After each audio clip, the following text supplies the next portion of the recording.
हरे कृष्ण प्रिय भक्त वृंद, आप सभी को बहुत बहुत ही सुस्वागतम है फिर से एक नई वीडियो में। जैसे कि हम सभी जानते ही हैं कि जब जब भगवान ने इस धराधाम में अपना प्रादुर्भाव घटाया है, उसके पीछे कोई ना कोई एक विशेष उद्देश्य हमेशा रहा है। और इसी उद्देश्य का वर्णना हमें श्रीमद् भगवद गीता में भी प्राप्त होता है। परित्राणाय साधूनां विनाशाय दुष्कृतां धर्म संस्थापनार्थाय संभवामि युगे युगे।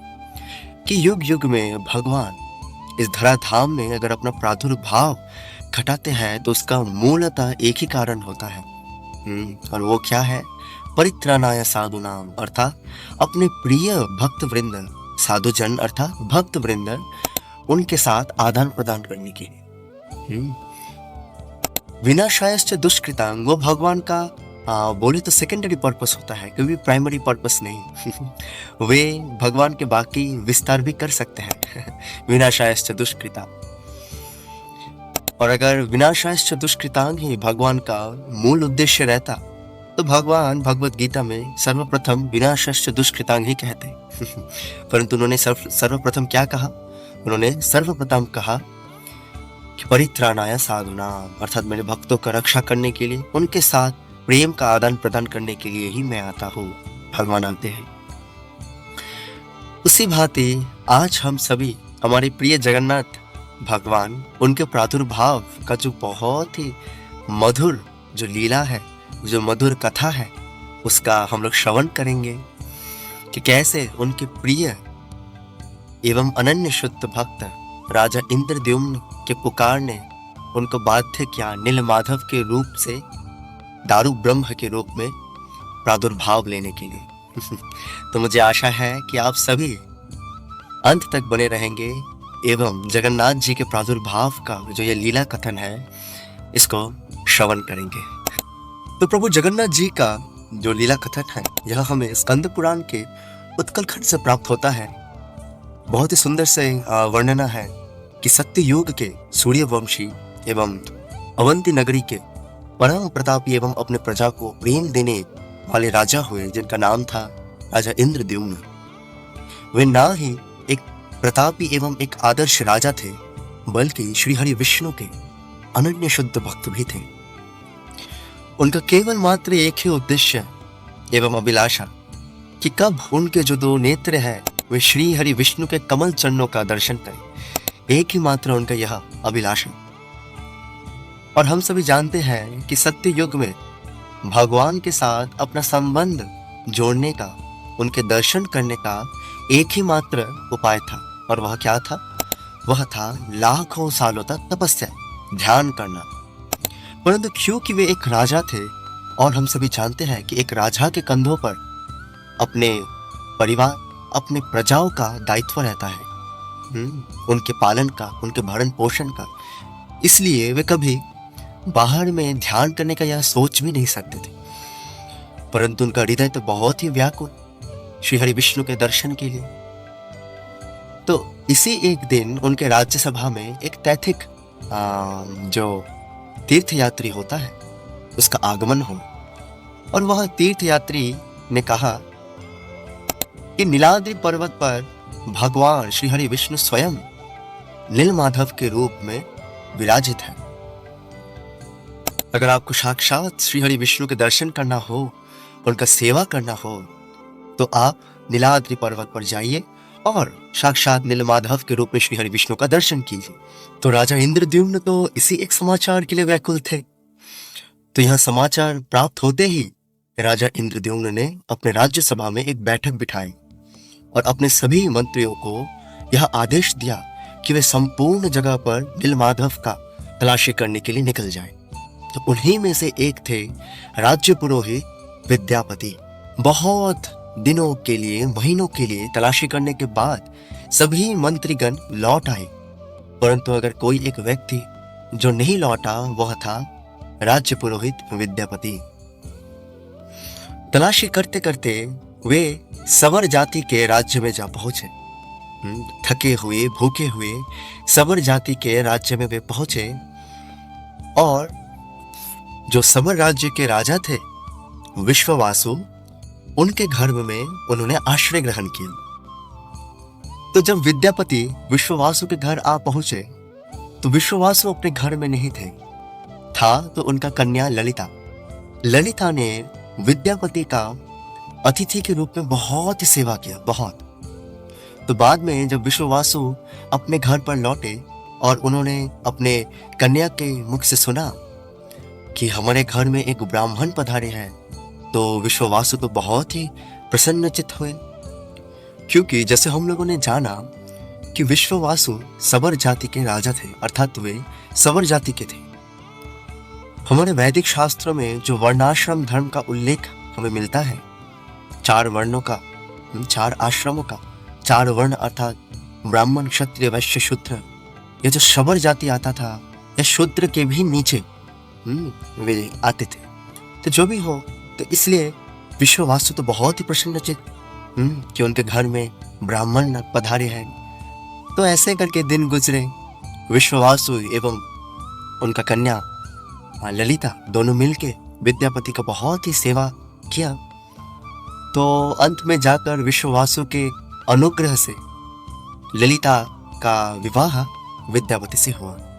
और ऐसे और भी दिन गुजरे और विद्यापति तो हमेशा चिंतित रहते थे, क्योंकि राजा इंद्रद्युम्न तो अभी भी प्रतीक्षा कर रहे थे अपने नीलमाधव के लिए।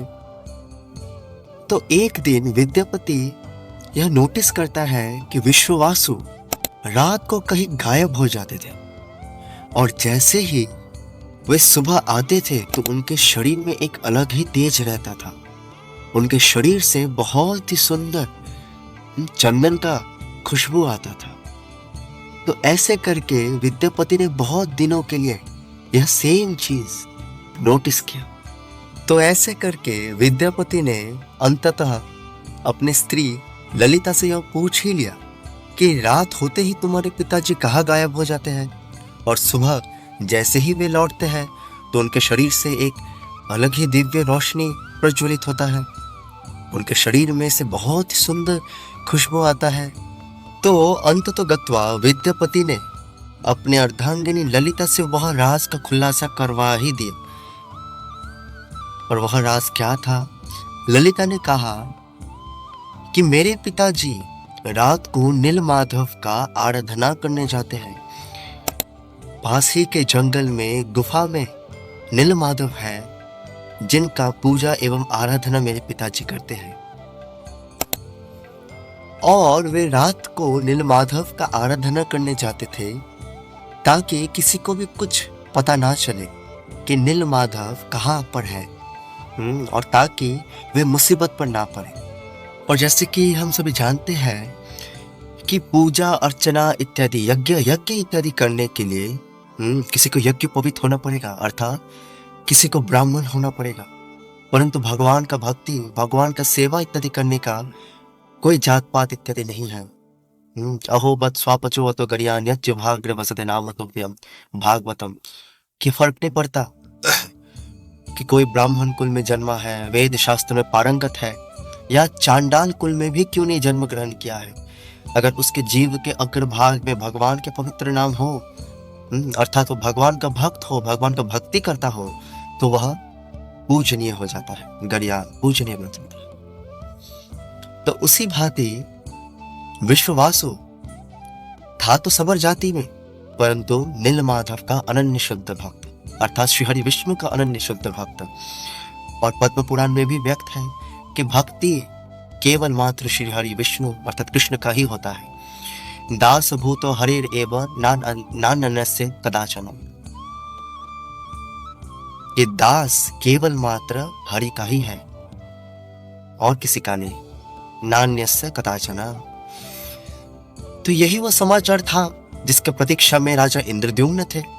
तो यह समाचार विद्यापति को मिलते ही विद्यापति तो बहुत ही आनंद में विभोर हो गए, परंतु उन्होंने ललिता के समक्ष अपना आनंद का प्रस्तुति नहीं किया।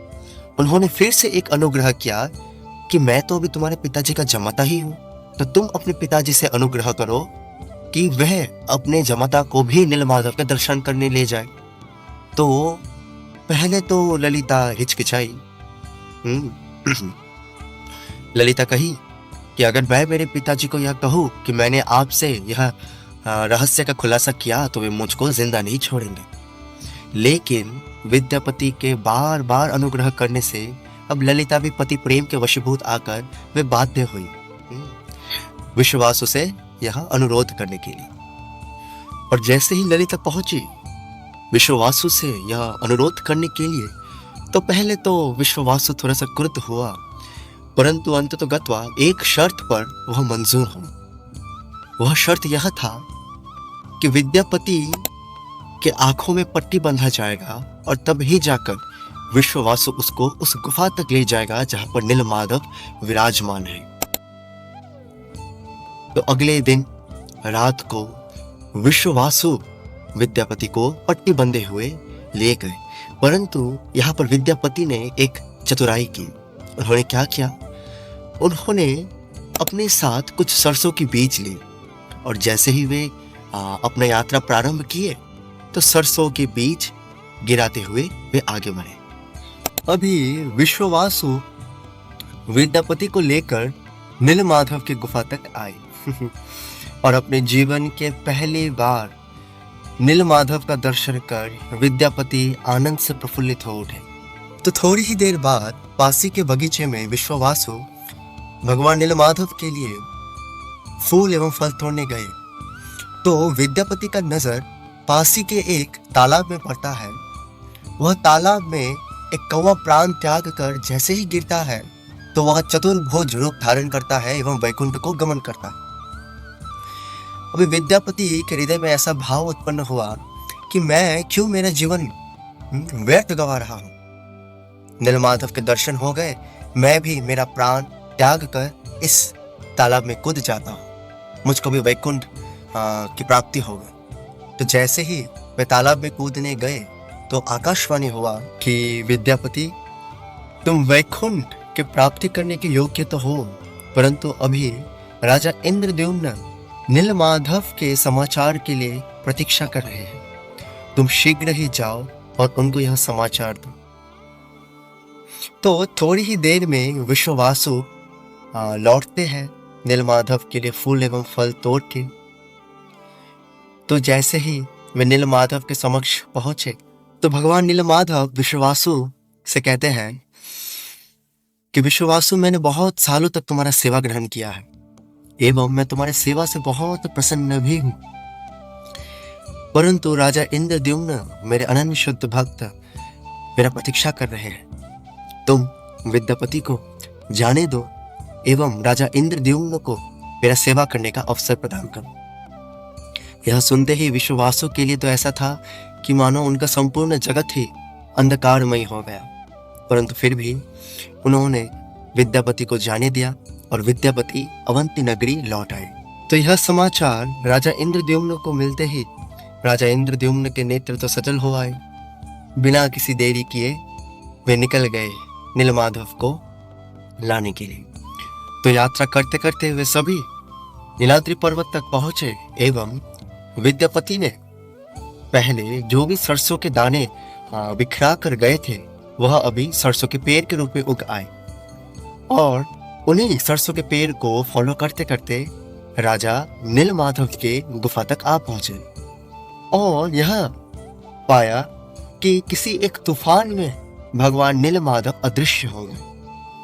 और जैसे ही वे पाए कि भगवान नीलमाधव तो अदृश्य हो गए, वे तो बहुत ही दुखग्रस्त हो गए।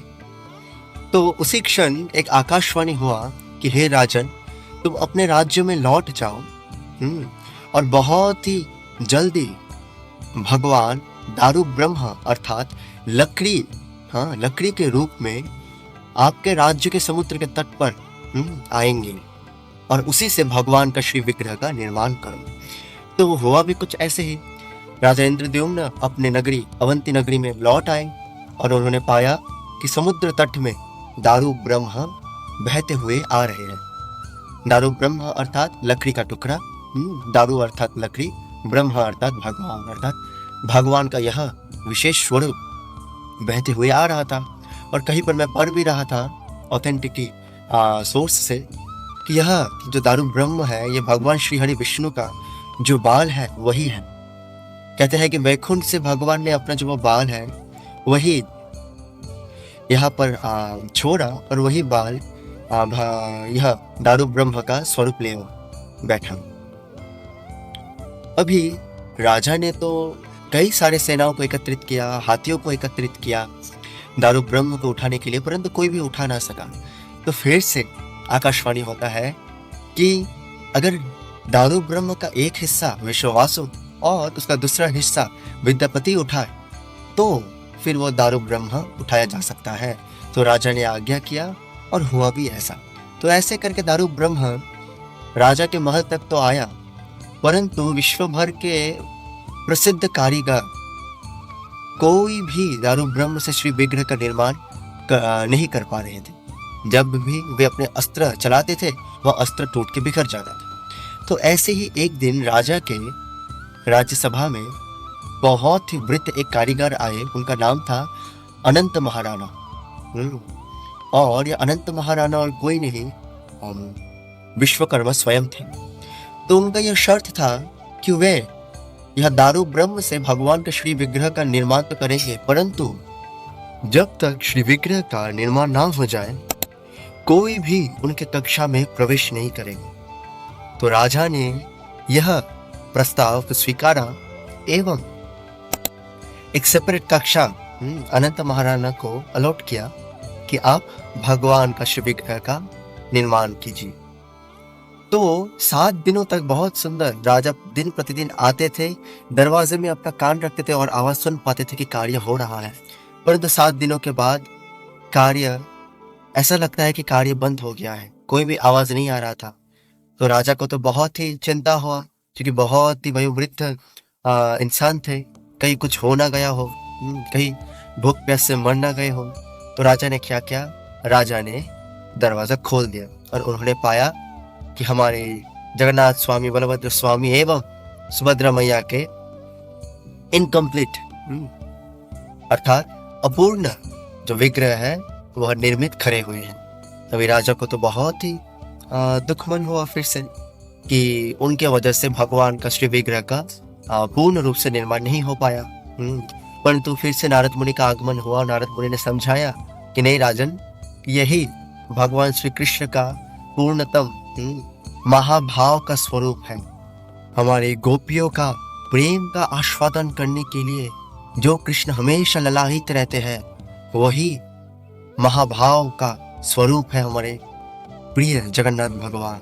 इसका बहुत ही विस्तार का एक और भी कहानी है, बहुत ही जल्दी वह भी कहानी आप सभी के साथ साझा किया जाएगा। तो आज का हमारा कहानी इसी प्रकार था कि कैसे भगवान जगन्नाथ जी का इस धराधाम में प्रादुर्भाव हुआ, कैसे राजा इंद्रद्युम्न के पुकार ने बाध्य किया भगवान जगन्नाथ जी को नीलमाधव से दारू ब्रह्म के स्वरूप में आने के लिए। तो ब्रह्म जी का आयु 100 दिव्य वर्षों का होता है। तो प्रथम के 50 दिव्य वर्षों में भगवान नीलमाधव के स्वरूप में विराजते हैं और अंतिम के 50 दिव्य वर्षों में वे दारू ब्रह्म के स्वरूप में अर्थात हमारे श्री जगन्नाथ भगवान के स्वरूप में विराजते हैं। अद्भुत है प्रभु जगन्नाथ जी की लीलाओं का कथन। भगवान अपने हर एक अवतार में अपनी दिव्य लीलाओं का प्रस्तुति करने के लिए ही आते हैं, परंतु भगवान अपने इस श्री विग्रह के रूप में जितने सारे लीलाएं करते हैं वे इतने मधुर होते हैं कि क्या ही कहे इस भौतिक भाषा से। भगवान जगन्नाथ के धाम का, भगवान जगन्नाथ के विग्रह का, भगवान जगन्नाथ के भक्तों का महिमा का कुछ अलग ही माधुर्य है। तो आगामी काल में हम लोग भगवान जगन्नाथ के अनन्य शुद्ध भक्तों के लीलाओं का भी वर्णन करेंगे। तो मुझे आशा है कि आप सभी अंत तक बने रहे होंगे। यह कहानी तो बहुत ही बड़ा था, परंतु मैंने चेष्टा किया है गुरु की कृपा से कि इसको संक्षिप्त में आप सभी के समक्ष प्रस्तुत किया जाए। तो जुड़े रहिए हमारे साथ आगामी काल के दिनों के लिए। हम बहुत ही जल्द नित्य भगवान जगन्नाथ जी एवं उनके दिव्य अनन्य शुद्ध भक्तों के बीच का जो लीलाएं हैं उनको प्रस्तुत करेंगे। तब तक के लिए सावधान रहिए, सतर्क रहिए और देखते रहिए हमारे YouTube चैनल। हरे कृष्ण। जय जगन्नाथ स्वामी।